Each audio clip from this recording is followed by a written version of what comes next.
Have you ever gotten that feeling that the objects around you are, well, watching? That they have stories to tell? We're about to dive into that exact idea, the secret lives of the most ordinary things we own. I mean, really think about it for a second. That coffee mug you use every morning, the chair you're sitting in right now, what if they could talk about everything they've ever seen? It's a pretty wild thought, but it opens up this whole new world. Go ahead, do it right now. Just look around and pick one thing, anything. What has that object seen? What secrets is it keeping? You know, that simple little act of imagination is exactly what we're going to explore. And to see just how powerful it can be, let's start with a very specific story. All right, so our first character is one you probably wouldn't expect, a simple wooden chair. But this isn't just any old chair. Nope. This thing is basically a silent historian, a witness that's been watching one family for almost a whole century. So, picture this. It's an old oak chair sitting in the corner of a dining room, and it's been there forever. It's seen it all. Birthdays, holidays, heated arguments, quiet moments of grief, you name it. It has literally absorbed the energy of an entire family's history. 80 years. That's not just a number, you know?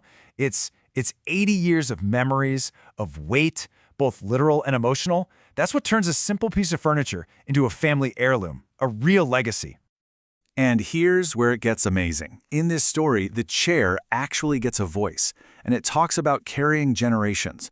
All of a sudden, those scratches and dings that you might see as just damage, they're reframed as a kind of diary. Each mark is a memory, literally etched into the wood. So you can see this story of the chair isn't really just a one-off tale. It's actually a key that unlocks this incredible idea, a way to take the totally mundane things we ignore every day and turn them into something, well, something magical. The technique behind this magic is something called personification. Now, that might sound like a word from your high school English class, but it's a really powerful tool. It's how you give a voice, a personality, and a whole backstory to things that can't talk.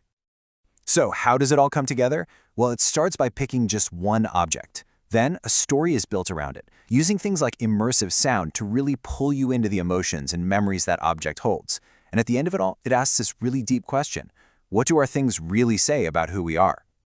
But here's the thing. This isn't just about kicking back and listening to stories. The real magic happens when you get pulled into the process yourself, when you stop just being an observer and actually start listening to the objects in your own life. So here's a little challenge for you. First step, pick one object in your home. Second, just let your mind wander. Imagine its secret story. And finally, step 3, try writing down what it would say. It's a fantastic way to make this whole idea personal and get those creative juices flowing. And as you start to do this, you realize pretty quickly that this is about way more than just making up cute stories about coffee cups and old chairs. It's about using these objects as a lens to see some much deeper truths about what it means to be human. This is really the heart of it. What we see on the surface is just a chipped mug, right? But what it really holds is the story of a confidant for all those late-night secrets. We see an old notebook, but it's actually a diary of someone's changing dreams. That worn-out chair? It's a silent witness to generations of family history. It's this amazing shift from what something is to what it means. And through all these little stories, these huge universal ideas start to bubble up.